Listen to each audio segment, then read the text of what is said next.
प्रेम से बोलो सदगुरु कबीर साहिब की, आए हुए संत भक्तों की, गुरु गोविंद की साहिब।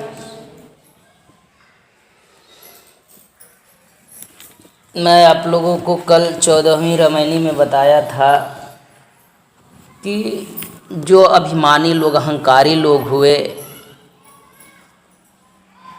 वो अपने अपने ढंग से अलग अलग यहाँ पर मतपंथ चलाए, धर्म चलाए और ये सत्य पुरुष परमात्मा की भक्ति बल्कि न बताकर अपने अपने अनेक ढंग मत संप्रदाय चलाते रहे और उसी में सभी संसार के मनुष्यों को झोंक दिया। उसमें किसी का उद्धार यानी मुक्ति हुई नहीं, बल्कि किसी को अपने वर्ण का अहंकार रहा, किसी को श्रेष्ठता का अहंकार रहा। ऐसे कर कर कर सब अहंकार में ही चले गए। आज हम 15वीं रामायणी बताएंगे, जिसमें सदगुरु कबीर साहब कहते हैं कि अज्ञान, अंधकार और उनके कर्मों का कैसा भार है। उस पर ये हमें क्या संदेश दे रहे हैं सदगुरु कबीर साहब। कहते हैं कि ओ नई बदरिया परी गयो संझा, अगुआ भुलाना बने खंड मंझा, पिया अंते धन अंते रहई, चौपरी कामरी माथे गहई, फुलवा भारन ले सके कहे सखियन से रोए, ज्यो जो भींजे कामरी त्यों तो भारी होए। अब सदगुरु कबीर साहब कहते हैं कि ओ नई बदरिया परी गयो संझा। इसमें कह रहे हैं कि ज्ञान रूपी सूर्य के अस्त होने पर अज्ञान रूपी बादल की घनघोर घटा चारों तरफ झुक आई, जिसमें विवेक रूप नक्षत्र आदि सहित आत्मा रूप सूर्य आच्छादित अर्थात ढक गया। जिस प्रकार से सूर्य के निकलने पर अगर चारों तरफ से बादल घेर लेता है तो क्या होता है, अंधकार छा जाता है। तो कहते हैं कि विवेक रूपी सूर्य तो नहीं निकल पाया, लेकिन नक्षत्र सहित आत्म रूपी सूर्य आच्छादित अर्थात ढक गया। कहते हैं कि उसके नक्षत्र साथ में सब ढक गया। इतने में क्रमशः कहते हैं कि संध्या भी पड़ गई। एक तो चारों तरफ से बादल भी घेर लिया और दूसरी तरफ संध्या भी पड़ गई। अज्ञान अवस्था में ही वृद्धा अवस्था आ गई, जिस प्रकार से कि मैंने पूरा जीवन जी लिया और मुझे कोई ज्ञान नहीं हुआ, और उसमें भी मैं बुढ़ापा आ गया मेरा। देखते हैं बुढ़ापा में शरीर एकदम कांपने लगता है व्यक्ति का, उसको जीने का मन नहीं करता। जब तक व्यक्ति यंग रहता है तो आत्मा भी उसमें बलिष्ठ बनकर रहती है, लेकिन वृद्धा होने पर आत्मा भी उसका साथ छोड़ने लगती है, पीड़ित होने लगती जीवात्मा। तो कहते हैं कि संपूर्ण जीवन बीत गया, तब भी वृद्धा अवस्था, तब विवेक जन्य आत्मा तथा परमात्मा के स्वरूप का सत्य यथार्थ ज्ञान का उदय नहीं हुआ। मतलब वृद्धापन आ गया तो भी इसके विवेक रूपी सत्य ज्ञान का उदय नहीं हुआ। और आत्मा तथा परमात्मा के स्वरूप ज्ञान से रहित अज्ञानी जो अगुआ उपदेशक गुरु लोग थे, कहते हैं कि एक तो दूसरे को तो ज्ञान हुआ ही नहीं, लेकिन जो उसमें अगुआ यानी आगे चलने वाला, अगुआ का अर्थ होता है कि आगे आगे चलने वाला, सबको ले जाने वाला। अब यहाँ भी ऐसी ही दशा होने वाली है। तुम्हारा अगुआ को कोई ज्ञान नहीं रहेगा तो तुमको किस रास्ते ले जाएगा। अगुआ का मतलब ही होता है कि उसको संपूर्ण ज्ञान होना चाहिए। और अगुआ नून तेल बेचेगा तो आपको सिखाएगा कि दुकान कर ले तू भी 2 पैसा कमा। अगुआ का ऐसी दशा हो तो तुमको कौन सा ज्ञान देगा, हाँ देगा। तो कहते हैं कि सर्वप्रथम तो उस समय में अगुआ ही भूल गए, और जो उपदेशक अगुआ है वो भी कहते हैं कि उसको भी आत्मज्ञान नहीं हुआ। उपदेशक गुरुआ लोग थे तथा वे सब संसार रूप वन में भूले हुए पड़े गए हैं। वे जीवों को मुक्ति के मार्ग बताने में भूले पड़े हैं। कहते हैं कि उसको मुक्ति का मार्ग जो बताना चाहिए वह तो मुक्ति का मार्ग नहीं बताया, उसमें तो भूल गया। वे स्वयं भूले हैं और दूसरों को भी भूल में डाल देते हैं। एक तो स्वयं भूला है, खुद को ही पता नहीं, और जो उसके पास जो जाता है उसे भी क्या बताएगा, उसको भी भूल में डाल दिया। कहते हैं कि उनसे जीवों को कुछ भी पता नहीं हो रहा है, इसलिए जीव कुछ समझ नहीं पा रहे। जीव बस बाहर के बाह्य क्रियाओं में भूले पड़े रहते हैं। क्योंकि साहब कहते हैं कि पिया अंते धन अंते रहई, चौपरी कामरी माथे गहई। तो पिया मतलब होता है पति यानी स्वामी। यहाँ पर पिया से परमात्मा को संबोधित किया गया। तो कहते कि स्वामी चेतन सत्य पुरुष परमात्मा जो किसी अन्य स्थान पर एवं परमानंद स्वरूप सत्य लोक में रह गया है, और धनी यानी स्त्री, स्त्री मतलब पत्नी यानी प्रिया स्वरूप चेतन आत्मा, यहाँ पर स्त्री को चेतन आत्मा से संबोधित किया गया है। तो कहते हैं कि जो हमारा प्रिया स्वरूप चेतन आत्मा, उसको भूलकर अंते रही यानी किसी अन्य स्थान पर अर्थात शून्य प्राकृतिक मंडल में पिंड ब्रह्मांड रूप संसार में फंसकर रहती है। तो जो हमारी जो चेतन आत्मा है वो शून्य में प्राकृतिक पिंड ब्रह्मांड में ये फंसी हुई है, और हमारा जो परमात्मा है वो सत्य लोक में निवास कर रहा है। इसलिए साहब कहते हैं कि हरि अंते धन अंते रही, वो तो कहीं और है और हम उसकी खोजबीन कहीं और कर रहे हैं। इसलिए कहते हैं कि हरि अंते धन अंते रही। अब यह भूल बंधन में पड़कर जीवात्म दशा में होकर चेतन आत्मा ने चौपट हुई चतुर्थ अंतःकरण मन बुद्धि चित्त अहंकार रूप कंबली को तथा अविद्या जन्य शुभाशुभ रूप कर्म कंबली को माथे पर ढोए फिरती है। कहते हैं कि ये अज्ञान में पढ़ करके क्या करते हैं कि चतुर्थ अंतःकरण मन बुद्धि चित्त अहंकार जो होता है इसमें शुभाशुभ कर्म करती है। इसमें पढ़ करके क्या करती है, शुभाशुभ कर्म करती है, और इसी शुभाशुभ कर्म को माथे पर लेकर ढोते फिरती। सदगुरु कबीर साहब ने इस रामायणी में पति पत्नी अर्थात स्त्री और पुरुष के दृष्टांत से आत्मा तथा परमात्मा का कथन किया। जैसे कि स्त्री अपने पति के पास जाने के लिए प्रस्थान करे और उसे ले जाने वाला मार्गदर्शक आगे आगे चले। उस स्त्री के साथ कुछ सखियां भी हो, वह दिन भर चलने से थक गई हो। इतने में बादल की घटा उमड़ आई, झुक आई हो और क्रमशः संध्या भी हो गई हो। वह मार्गदर्शक भी उस घोर वन में रास्ता भूल गया हो, उसके पीछे चलने वाली सखी भी भूली पड़ी हो और मूलाधार वर्षा भी होने लगी हो एवं ओढ़ा हुआ कंबल भी भींज गया हो, वह वजनदार हो गया हो। कहते हैं कि उस स्त्री ने उस कंबल को चपोत कर अपने मस्तक पर ले लिया हो, उससे और अधिक वजन के मारे चल भी नहीं जाता है। ऐसी स्थिति में वह अपने पति की प्राप्ति नहीं कर पाती है।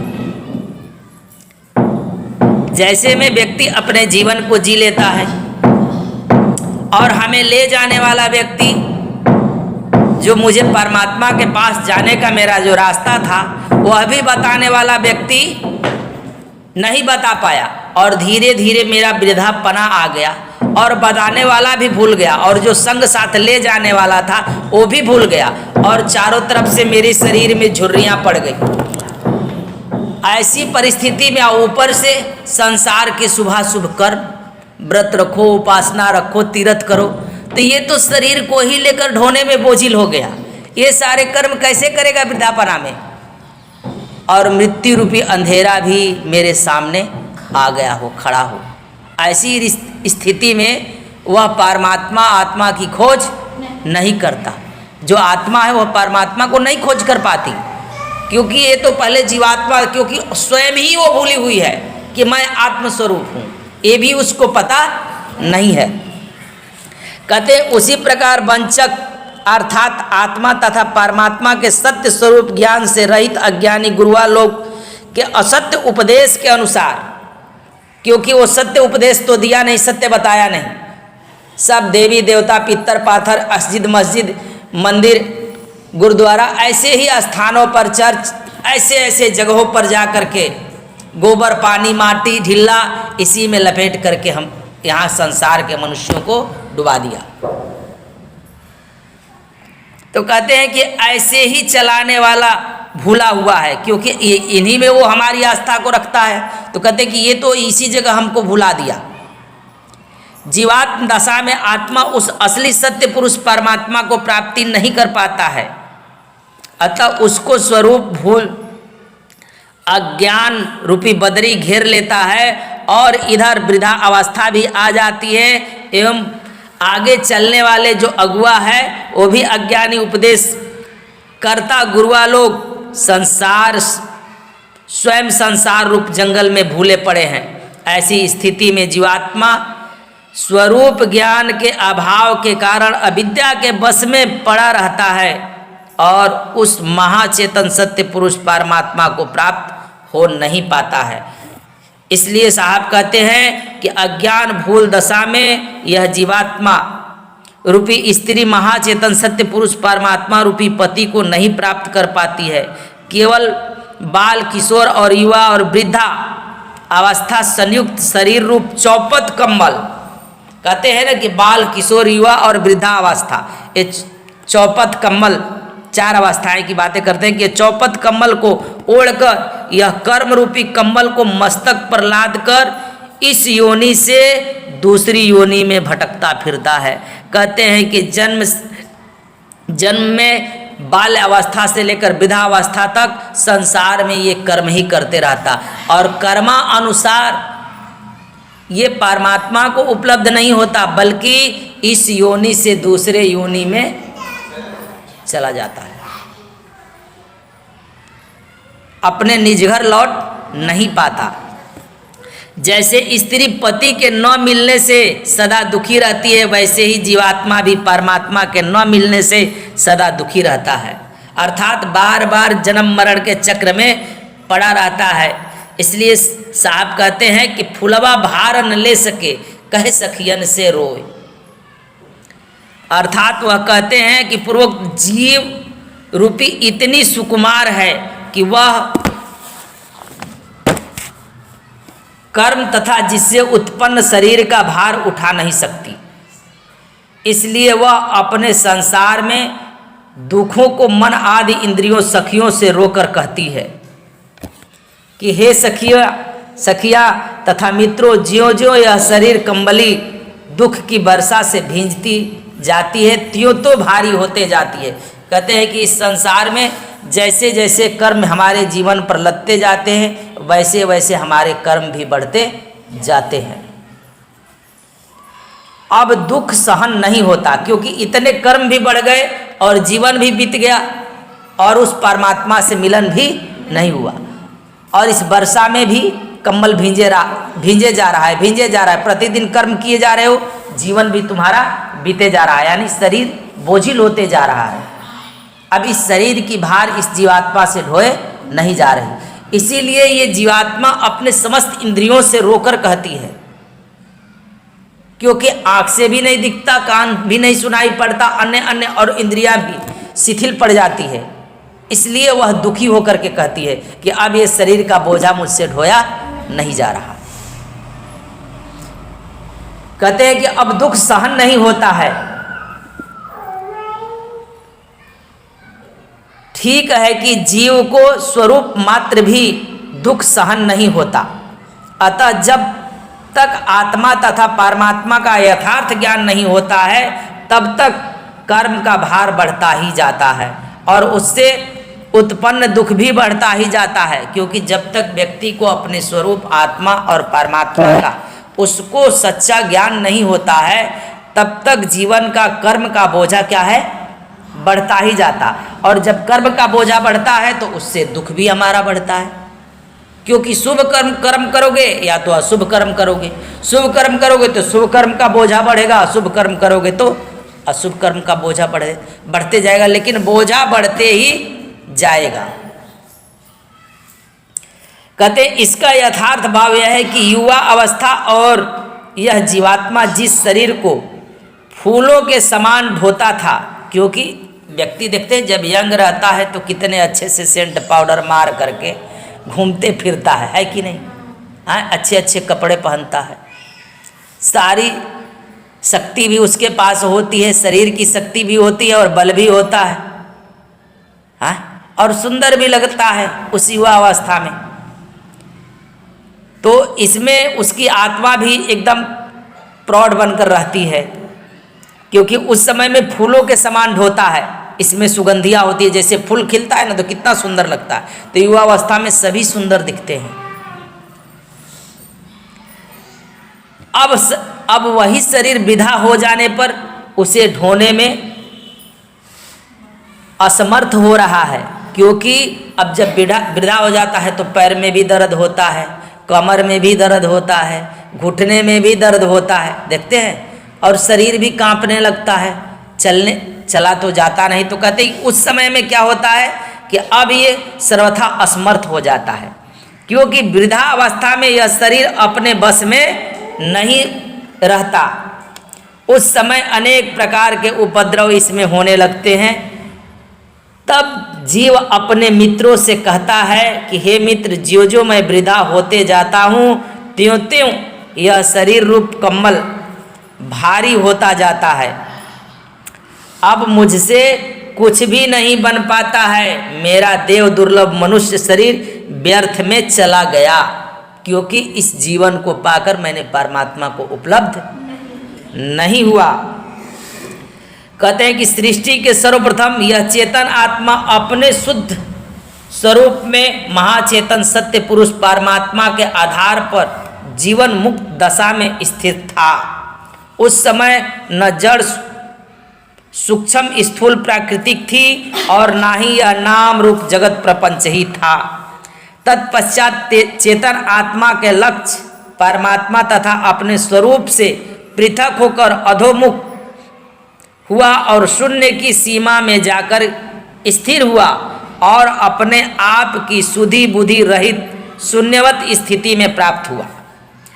कहते हैं कि तत्पश्चात बहुत समय के बाद उस शून्य में लक्ष्य जागृत हुआ, उसमें एक कोहम के रूप में सूक्ष्म अहंता उत्पन्न हुई कि मैं ही सच्चिदानंद ब्रह्म हूँ और मैं अपने आधार से धारित हूँ, मेरा आधार अन्य कोई नहीं। कहते हैं कि सृष्टि की आदि में तो यह चेतन आत्मा उस परमात्मा के साथ ही आनंदित होता था, और जब उस समय से वहाँ से नीचे की तरफ गिरा तो कहते हैं कि सबसे पहले वह अपने में ठहरने की कोशिश किया, फिर प्राकृतिक मंडल में, शून्य मंडल में, माया मंडल में अधोगति को प्राप्त होकर शून्य की सीमा से नीचे गिर गया, और तब ये शरीर धारण किया है, और तब से इसको सुख दुख लगा है।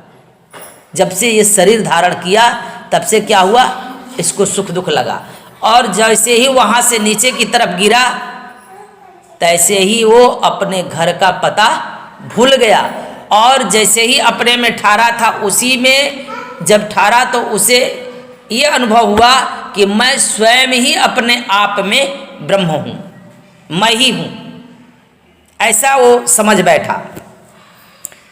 कहते कि अहंता उत्पन्न हुई कि मैं ही सच्चिदानंद ब्रह्म हूँ। उस समय में इसके अंदर एक अहम हुआ कि मैं ही सच्चिदानंद ब्रह्म हूँ, मैं ही वह परमात्मा हूँ। इस आत्मा को ऐसा लगा और इसी ने यह मान बैठा, और मैं अपने आधार से आधारित हूँ, मेरा आधार अन्य कोई नहीं है, अर्थात मेरा और कोई परमात्मा नहीं है। इस सूक्ष्म स्थिति में ही उसे ऐसा लगा। कहते हैं अहम ब्रह्मसि, इस प्रकार का आत्मा ईश्वर निरंजन ब्रह्म संज्ञा को प्राप्त हुआ और उसमें जगत के रचने की इच्छा उत्पन्न हुई तथा उस इच्छा से महामाया आद्या शक्ति उत्पन्न हुई और उससे ब्रह्मा विष्णु शिव ये त्रिदेवा उत्पन्न हुए।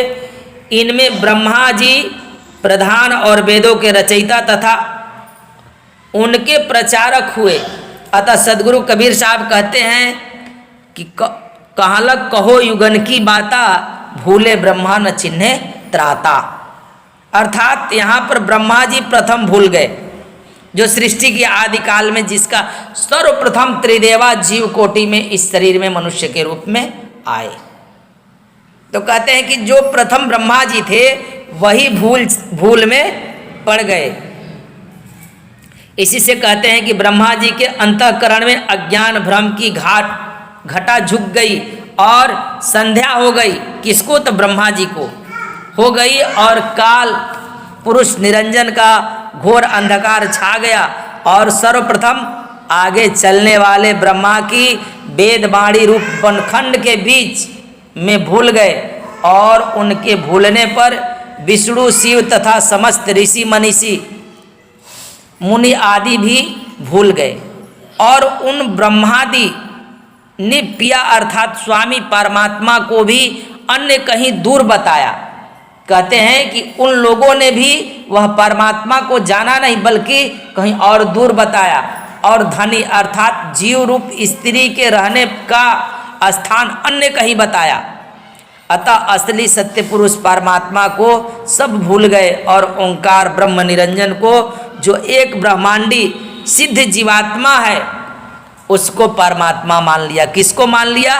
तो कहते हैं कि वह जो ब्रह्मांडी आत्मा है, जो सिद्ध आत्मा है, उसी को सभी लोगों ने परमात्मा मान लिया। असली परमात्मा को सभी लोग भूल गए और उसकी वाणी चारों वेद स्वरूपी कंबल को सिर पर धर के, यानी चारों जो वेद था उसी को लेकर पूरा संसार ढो रहा है। कहते हैं कि सर पर धर के सब लोगों ने उस ओंकार ज्योति स्वरूप ब्रह्म निरंजन से मिलने के लिए योगादि साधन निश्चय कर लिया कि हम लोग योग साधन जप तप नेम आचार कर कर उसी निरंजन को प्राप्ति करना ही मोक्ष मुक्ति का मार्ग समझ लिए। समझ में आई बात है ना? तो ये चारों वेद भी जो ब्रह्मा विष्णु महेश थे, तो उसी समय में ये त्रिदेवा भी भूलते हैं और ये निरंजन की प्राप्ति करने के ही लिए सभी को उपदेश दिए और असली परमात्मा को भूल गए। साहब कहते हैं कि उठी भरम की बादरी, परिगय जग अधियार, अगुआ ब्रह्म भूलिया, बानी वेद मंझार, अंते पिया बताइया, अंत रहा यह जीव, चार वेद सिर पर धरे, युक्ति सबन मिल की हो, जीव भार ना सही सके, कहे आपस में रोए, जो जो भींजे विषय में त्यों त्यों जड़वत होए। कहते हैं साहब अब कि इस शरीर का मुख्य उद्देश्य आत्मकल्याण सिद्ध नहीं हुआ। जिस उद्देश्य से ये शरीर हमने धारण किया था, जिस उद्देश्य से मुझे यह जीवन मिला, यह मेरा मुख्य उद्देश्य पूरा नहीं हुआ।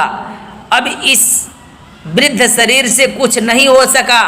अतः जब तक जीवात्मा अपने चेतन स्वरूप ज्ञान सहित उस महाचेतन सार शब्द स्वरूप सत्य पुरुष परमात्मा का साक्षात्कार नहीं कर लेता, तब तक उसको अस्थाई सत्य सुख की प्राप्ति नहीं हो सकती। यह सत्य पुरुष परमात्मा अपने सदैव निरंतर होने से अत्यंत समीप है, कहीं वो दूर नहीं है कि उसके लिए अत्याधिक जप तप नेम बचारे करना पड़ता है। कहते हैं कि वो हमारी आत्मा के बड़ी निकट रहता है, निरंतर ही हमारे निकट है वह सत्य पुरुष परमात्मा।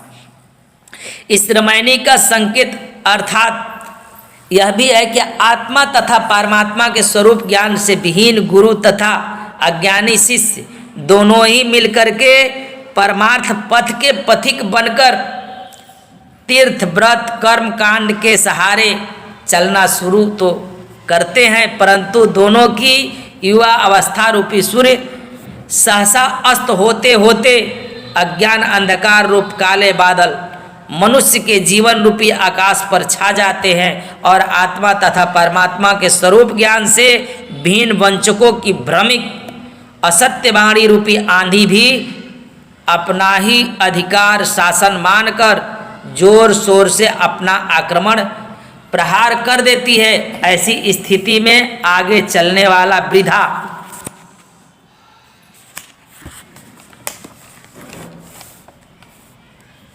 कहते हैं कि वृद्धा अवस्था युक्त वह कर्मकांड मार्गी गुरु स्वयं नाना प्रकार के भ्रमिक असत्य वाणी में जंगल में भटकता हुआ फिरता है। शिष्य भी पथभ्रष्ट होकर दूसरा ही यज्ञ यज्ञादिक का रास्ता अपना लेता है, क्योंकि जब गुरु ही भटका हुआ है तो शिष्य क्या करेगा? शिष्य तो और ही भटक जाएगा और ही वो अलग अलग अपना अपना रास्ता अपना लेता है। इसलिए साहब कहते हैं कि पूर्वकृत कर्म फल प्रारब्ध जन्य सुख दुखादि भोग रूप वर्षा से अपनी रक्षा पाने के हेतु देशाटन तीर्थ आदि क्षेत्रों में भ्रमण करता है वह, और काल यानी मास काल तिथि आदि शुभ समय, क्योंकि सभी लोग इसमें फंसे हुए हैं। समय में देखते हैं कि इस मास में ये व्रत करना है, इस मास में ये त्यौहार आ गया, इस महीने में यहाँ स्नान करना है, तो कहते हैं कि इसी काल मास तिथि आदि शुभ समय तथा द्रव्य घृत यौ तिल गुड़ मिश्रित शुद्ध हवन सामग्री यानी हवन करने कराने और क्रिया मंत्रोच्चारण पूर्वक अग्नि में आहुति डालना, यह चार साधन संयुक्त यज्ञ कर्म का चौगुनी कम्मल अपने सिर पर धरकर कर्मकांडी पथ पर चलने लगता है। अभी 9 दिन नवरात्रि बीती तो 10वां दिन हवन कवन किया कि नहीं सभी लोग मिल करके? हाँ, इसी को कहते हैं कर्मकांड। इसी में सब लिप्त रहते हैं, मंत्र उच्चारण करने और कराने में, हवन करने और कराने में सब लगे रहते हैं। यही कर्मकांड है। अतः उसे यह ज्ञात नहीं कि अनेक प्रकार के यज्ञ यज्ञादि वेदोक्त कर्म प्रतिपादक वाणी की वर्षा से तो यह यज्ञ यादि कर्म रूप कम्बल अधिक भारी वजनदार हो जाता है।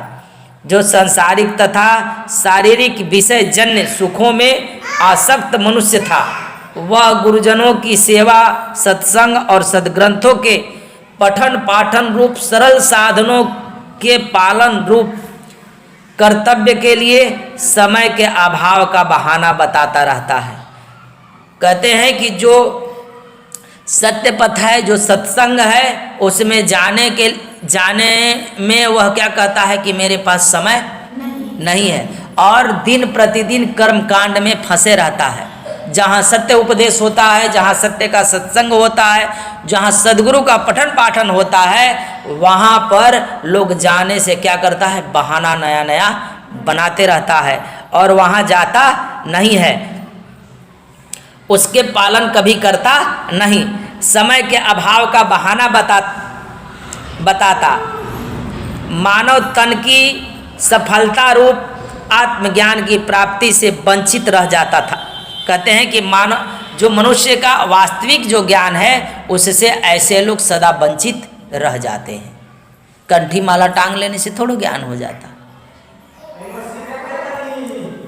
कहते हैं वही कर्मकांडियों के बहकावे में आकर यज्ञ आदि की दुख साध्य सामग्री जुटाने का भारी क्लेश वहन करता रहता है।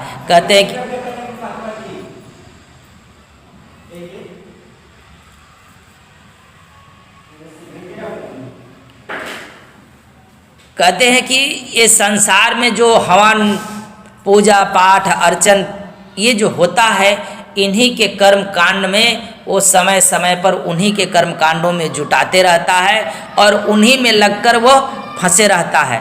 ऐसे लोग सदा ही संसार के वह काल निरंजन के जाल में फंसे रहते हैं, उनके जीवन कभी मुक्त नहीं होते हैं और जन्म मरण के बंधन में सदा लगे रहते हैं। प्रेम से बोलिए सद्गुरुदेव की, सद्गुरु कबीर साहिब की, आए हुए संत भक्तों की, गुरु गोविंद की साहिब। अब आप लोग एक भजन गाएंगे। हीरा तन पाई काहे गइल बिसराई हो, हीरा तन पाई काहे गइल बिसराई रतन पाई काहे गइल बिसराई हो। रतन पाई काहे गइल बिसराई हो। रहल गर्भ में कहला साहेब गुण गायब हो।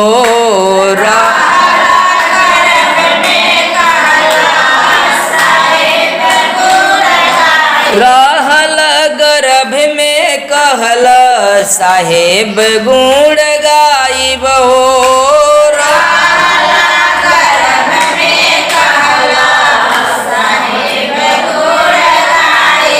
रतन पाई काहे गइल बिसराई हो। रतन पाई काहे गइल बिसराई हो। संतों से प्रीत राख गुरु शब्द ही ये राख। संत से प्रीत राख गुरु शब्द ही राख। संतों से प्रीत राख गुरु शब्द ही ये राख। संत से प्रीत राख गुरु शब्द ही राख। साधु साधु कहते भाई पाप तोरे नसाई हो।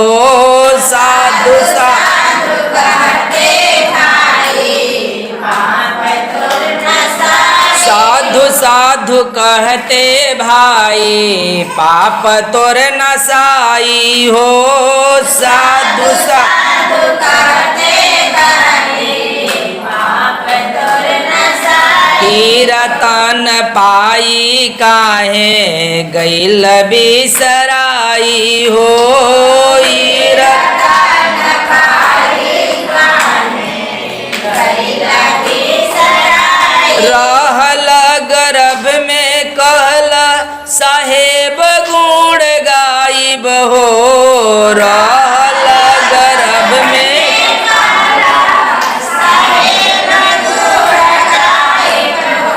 रतन पाई काहे गइल बिसराई हो।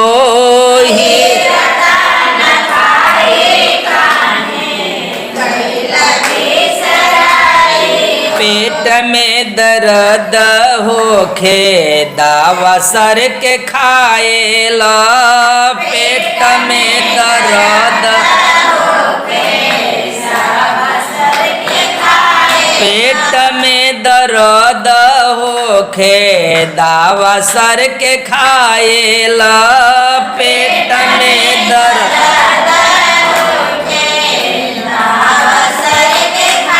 रोग गढ़ुवैले भाई दवा के दोष लगावेला।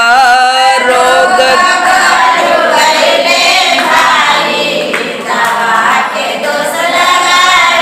रोग गढ़ुवैले भाई वैदो दोष लगावेला। रोग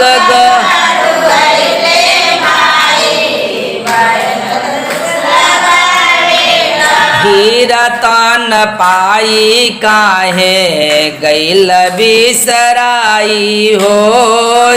रतन पाई काहे गइल बिसराई। रहल गर्भ में कहला साहेब गुण गायब हो।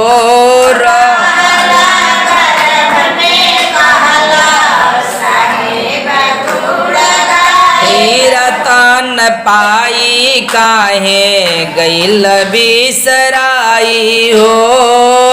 रतन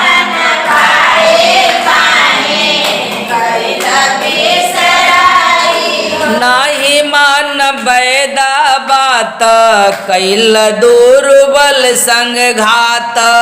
नाही मान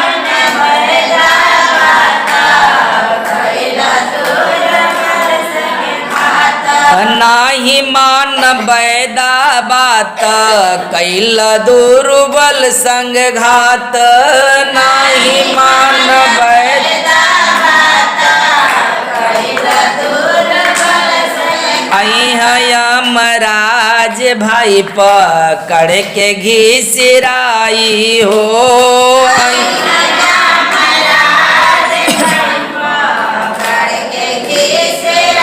आई है यमराज भाई पकड़ के घिसराई हो।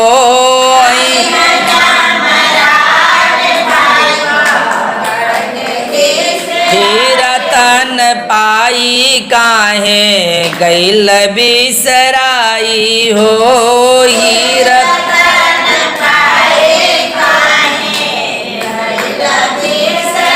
रहल गर्भ में कहला साहेब गुण गायब हो।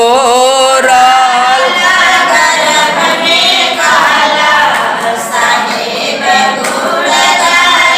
रतन पाई काहे गैल बिसराई हो।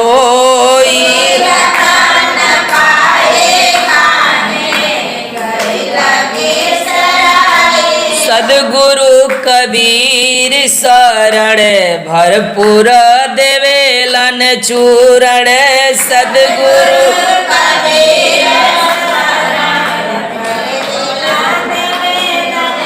सदगुरु कबीर शरण भरपूर देवेलन चूरण। सदगुरु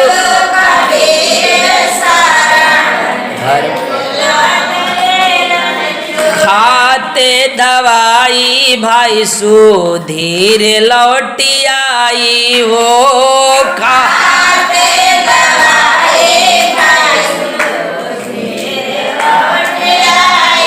खाते दवाई भाई सुधीर लौटी आई हो।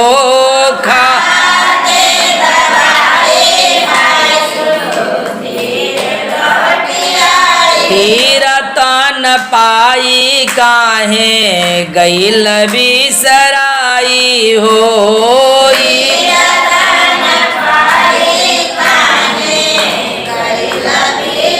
रहल गर्भ में कहला साहेब गुण गायब हो।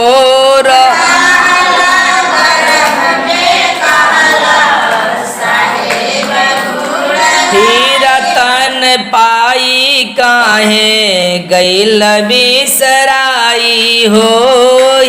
रतन पाई सदगुरु कबीर शरण भरपूर देवेलन चूरण। सदगुरु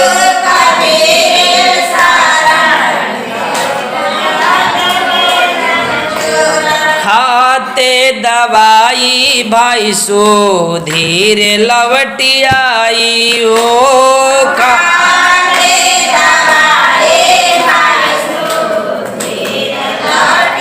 खाते दवाई भाई सुधीर लौटी आई हो।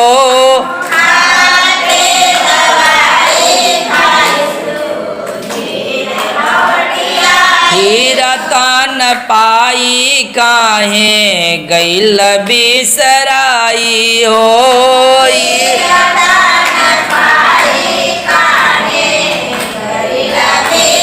रहल गर्भ में कहला साहेब गुण गायब हो।